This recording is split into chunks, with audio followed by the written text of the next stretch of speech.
हिंदू धर्म के अनुसार मनुष्य मृत्यु के बाद अपने कर्मों का फल पाता है। उसके कर्मों के अनुसार ही उसकी आत्मा को गति मिलती है और उसकी योनि का फैसला होता है। लेकिन अगर पौराणिक मान्यताओं और पुराणों की माने तो कुछ आत्माएं तो मृत्यु के बाद दूसरा जन्म ले लेती है, लेकिन कुछ आत्माएं गति न मिलने से प्रेत बन जाती है। हिंदू धर्म और लोक मान्यताओं के अनुसार प्रेत कई प्रकार के होते हैं। नंबर 1, ब्रह्म राक्षस। पुराणों के अनुसार ब्रह्म राक्षस उच्च कोटि के विद्वान या पंडित होते हैं, लेकिन मृत्यु के बाद किसी कारणवश प्रेत योनि में फंस जाते हैं। ये ब्रह्म राक्षस अत्यधिक शक्तिशाली होते हैं और यदि प्रसन्न किया जाए तो वरदान भी दे देते हैं। ब्रह्म राक्षस को गंधर्वों से भी ऊपर की योनि माना जाता है। ब्रह्म राक्षस ज्ञानी आत्माएं हैं जिनमें सात्विक और तामसिक गुण होते हैं। नंबर 2, चेतक प्रेत। ये विशेष रूप से किसी स्थान जैसे कि घर, मंदिर, पेड़, शमशान आदि से जुड़े होते हैं। आमतौर पर इनका प्रभाव उसी स्थान पर रहता है और ये वहां जाने वालों को नुकसान पहुंचा सकते हैं। नंबर 3, कुष्मांड। कुष्मांड को पुराणों में भगवान शिव के गणों के रूप में वर्णित किया गया है, इसीलिए तो भगवान शिव को भूतनाथ भी कहा जाता है। ये शवों के मांस का भक्षण करते हैं और उनका रक्त पीते हैं। श्रीमद् भागवत पुराण के 10वें स्कंद में यह कहा गया है कि डाकिनी, राक्षसी और कुष्मांडा आदि छोटे बच्चों के लिए अति घातक है तथा भूत, प्रेत, पिशाच, यक्ष, राक्षस, विनायक, कोटरा, रेवती आदि शरीर, प्राण तथा इंद्रियों का नाश करने वाले हैं। नंबर 4, बेताल।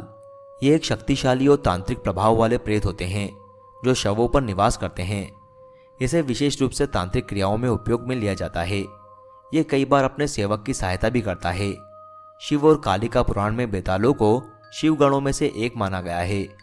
पिशाचों में जो सबसे अधिक शक्तिशाली होते हैं उन्हें ही बेताल कहा जाता है और ये काल भैरव के भक्त और सेवक के रूप में नियुक्त होते हैं। नंबर 5, पिशाच। ये सबसे भयानक और खतरनाक प्रकार के प्रेत होते हैं जो मनुष्यों को हानि पहुंचा सकता है।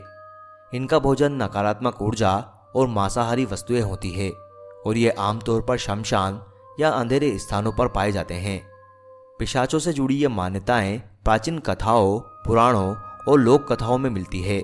महाभारत के आदि पर्व प्रथम अध्याय के अनुसार ब्रह्मकल्प के आदि में ब्रह्मा जी ने 18 प्रजापतियों, यक्षों, गंधर्वों और पिशाचों की रचना की थी।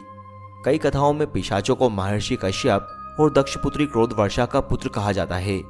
हिंदू धर्म में गति और कर्म के अनुसार मरने वाले लोगों का विभाजन किया जाता है। भूत, प्रेत, पिशाच, कुष्मांडा, ब्रह्म राक्षस, बेताल, क्षेत्रपाल सभी को यम के अधीन रहना होता है। आर्यमा नामक देवताओं को पितरों का अधिपति कहा गया है जो चंद्रमंडल में रहते हैं। उक्त सभी के उपभाग भी होते हैं। आयुर्वेद के अनुसार 18 प्रकार के प्रेत होते हैं। भूत सबसे शुरुआती पद है, या ये कहें कि जब भी कोई आम आदमी मरता है तो सर्वप्रथम भूत ही बनता है। प्रेत योनि में जाने वाले लोग अदृश्य और बलवान हो जाते हैं। सभी मरने वाले इसी योनि में नहीं जाते। सभी मरने वाले अदृश्य तो होते हैं लेकिन बलवान नहीं होते। ये आत्मा के कर्म और गति पर निर्भर करता है। बहुत से भूत प्रेत योनि में न जाकर पुनः गर्भ धारण कर मानव बन जाते हैं। पितृपक्ष में हिंदू अपने पितरों का तर्पण करते हैं। इससे यह सिद्ध होता है कि पितरों का अस्तित्व आत्मा अथवा भूत प्रेत के रूप में होता है। गरुड़ पुराण में भूत प्रेतों के विषय में विस्तृत वर्णन मिलता है। श्रीमद् भागवत पुराण में भी धुंधकारी के प्रेत बन जाने का वर्णन आता है। स्त्री का भूत। हालांकि स्त्री और पुरुष एक शारीरिक विभाजन है तथा आत्मिक तौर पर कोई स्त्री और कोई पुरुष नहीं होता, लेकिन जिसके चित्त की दशा जैसी होती है वैसे उसे योनि प्राप्त होती है।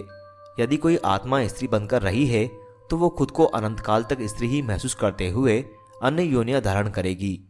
जब कोई स्त्री मरती है तो उसे अलग अलग नामों से जाना जाता है।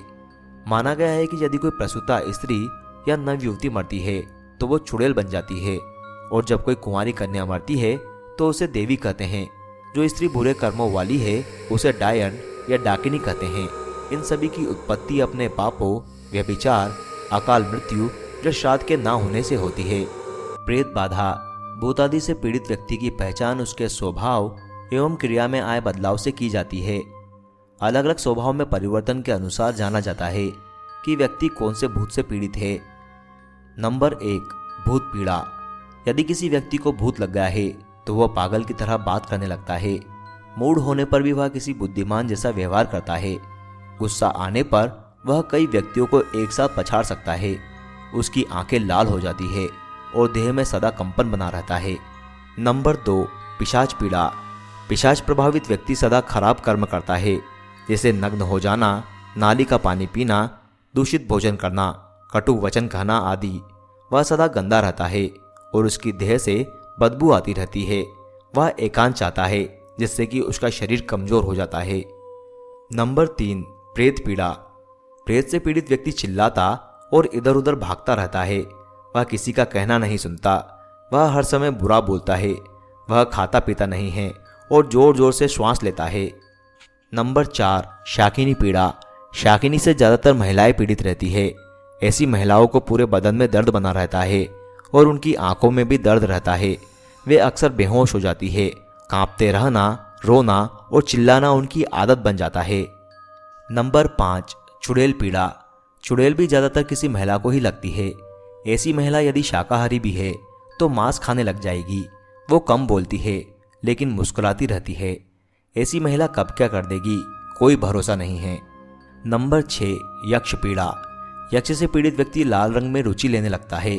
उसकी आवाज़ धीमी और चाल तेज हो जाती है। वो ज़्यादातर आंखों से इशारा करता है। उसकी आंखें तांबे जैसी और गोल दिखने लगती है।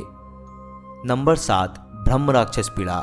जब किसी व्यक्ति को ब्रह्म राक्षस लग जाता है तो ऐसा व्यक्ति बहुत ही शक्तिशाली बन जाता है। वो हमेशा खामोश रहकर अनुशासन में ही जीवन यापन करता है। इसे ही जिन्न कहते हैं। ये बहुत सारा खाना खाते हैं और घंटों तक एक जैसी ही अवस्था में खड़े या बैठे रहते हैं। जिन्न से ग्रस्त व्यक्ति का जीवन सामान्य होता है। ये घर के किसी सदस्य को परेशान भी नहीं करते, बस अपनी ही मस्ती में मस्त रहते हैं। जिन्नों को किसी के शरीर से निकालना अत्यधिक कठिन काम होता है। इसी तरह और भी कई तरह के भूत होते हैं जिनके अलग अलग लक्षण और लक्ष्य होते हैं।